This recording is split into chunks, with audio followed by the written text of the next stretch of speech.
The day Marcus stood in front of the entire company, 47 people, the quarterly all-hands meeting, everyone staring at their laptops on Zoom, and said, "I think we all know that the weakest link in this department is sitting right here." And then he pointed at me. I didn't cry. I didn't argue. I just smiled. Because I already had everything I needed to destroy him sitting in a folder on my personal hard drive. And he had no idea. Let me take you back 3 years. I'm Rania. 26 years old, fresh out of a pretty decent marketing degree, and I had just landed what I thought was my dream job at a mid-sized digital agency in Karachi called Nexus Creative. It wasn't Google. It wasn't some global giant. But it was real. It had clients, a proper office on the 4th floor of a building in Gulberg, and it paid enough that I could finally stop borrowing money from my older brother to cover rent. I was genuinely excited. I know that sounds naive now, but I was. I'd ironed my clothes the night before my first day. I'd looked up the company's recent campaign work so I could sound informed. I brought a small notebook, one of those pastel ones from Liberty Books, and I wrote down everything anyone told me in those first weeks. I wanted to be good at this. I wanted to prove something. My direct manager was a man named Marcus Khalid. Late 30s, always dressed in those linen shirts that cost more than they look like they do, always had an iced coffee on his desk even in December.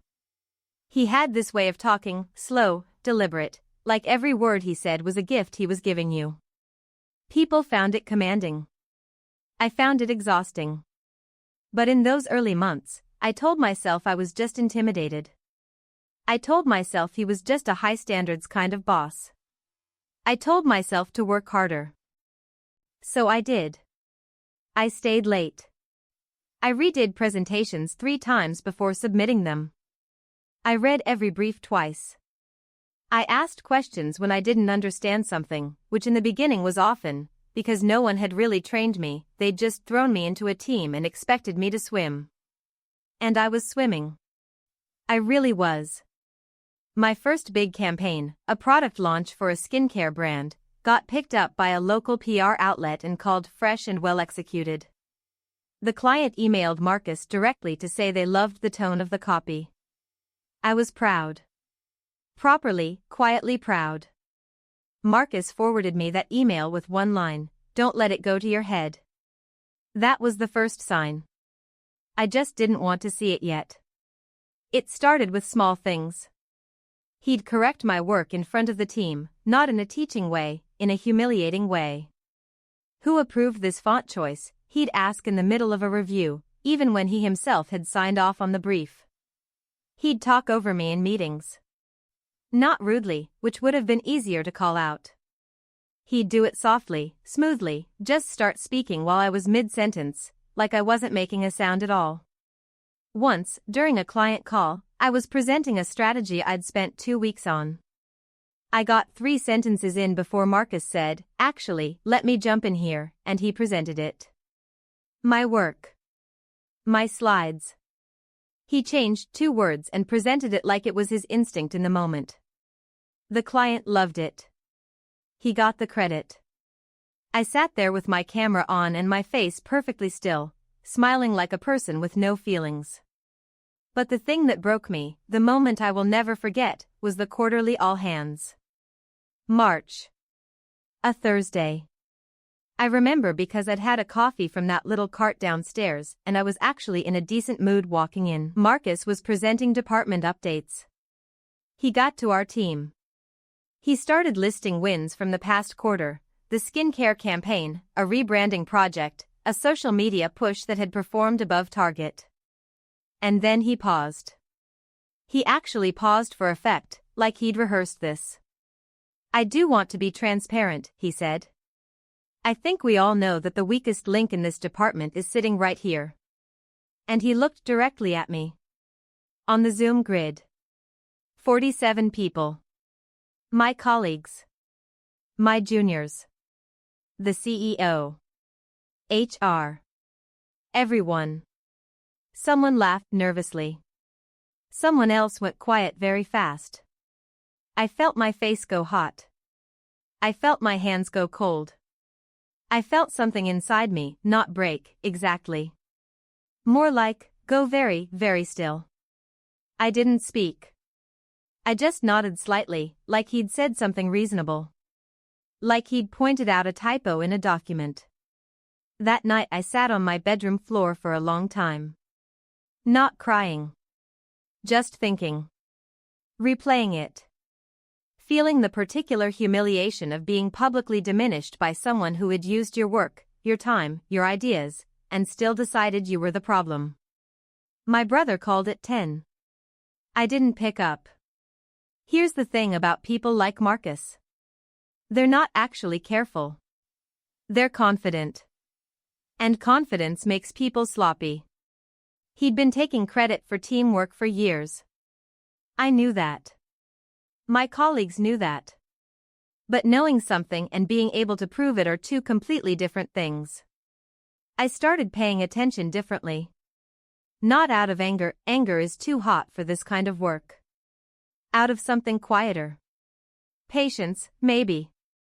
Or just a very cold kind of clarity. I started keeping records.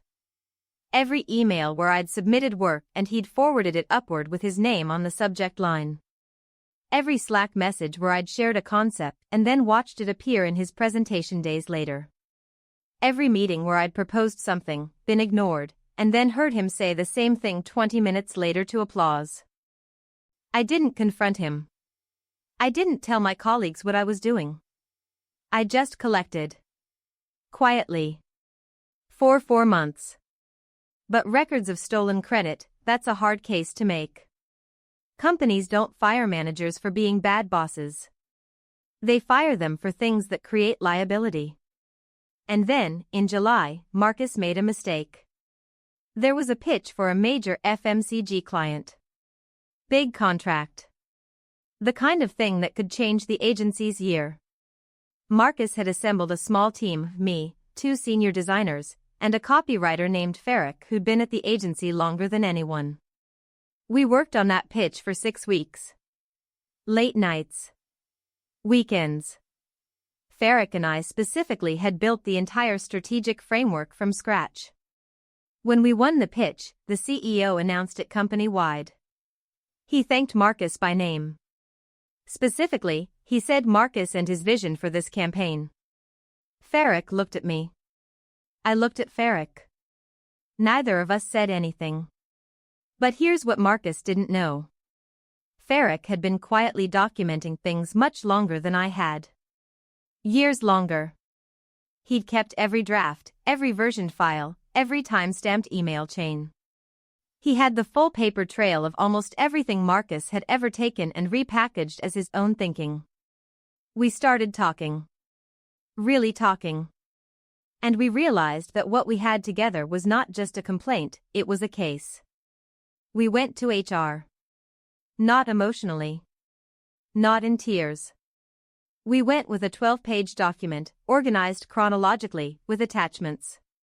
We sent it to the head of HR and CC'd the agency's founder, not Marcus's direct superior, the actual founder, who had started the agency 15 years ago and who, we suspected, had no idea what was happening inside his own teams. We sent it on a Monday morning. 9:03 a.m. The founder called Farrick at 11. He called me at 11:20. Both conversations were calm and professional and very, very serious. An investigation started. Internal, but real. HR interviewed every member of our team. They went through server logs, email histories, file version timestamps. Things Marcus had never thought anyone would check because no one had ever checked before. The quarterly all-hands was 2 weeks later. Same format. Same Zoom grid. Same 47 people. Except this time, Marcus was not presenting. The founder opened the meeting himself. He said there had been a leadership change in the creative department and that Marcus Khalid was no longer with the agency, effective immediately. He said the agency had a responsibility to ensure that the people doing the work received proper recognition for it, and that this had not always happened as it should have. Then he said, and I want to be very precise about this because I have played it back in my head many times, he said. I want to specifically acknowledge Rania and Farrick for their courage in bringing this forward. The FMCG campaign strategy that won us our biggest contract of the year was their work. It will be credited to them.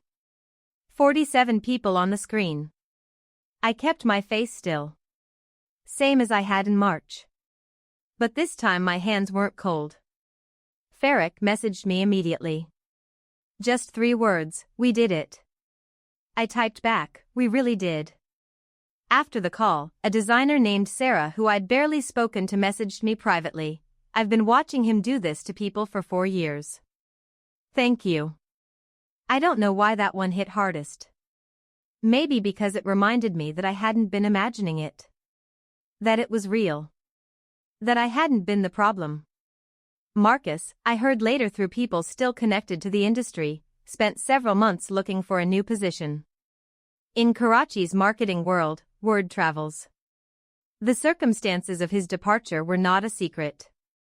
The last I heard, he'd taken a much smaller role at a very small agency on the other side of the city. I didn't feel good about that. I didn't feel bad about it either. I just felt nothing, which, honestly, after 3 years of feeling so much, felt like a kind of freedom. I'm still at Nexus Creative. Senior strategist now. The FMCG client renewed their contract and specifically requested our team. Farrick and I got proper credit on the agency's portfolio page. My name is on things I built. I still use that pastel notebook. New one, same brand. And I still think about that Thursday in March when I was called the weakest link in front of 47 people and I just smiled. People ask me how I stayed so calm. The truth is, I wasn't calm. I was deciding. There's something I've come to understand about people who tear others down to make themselves look bigger. They always, eventually, run out of other people's work to stand on. And when they do, if you've been patient enough, careful enough, and honest enough, the floor disappears from under them all by itself. You don't have to push.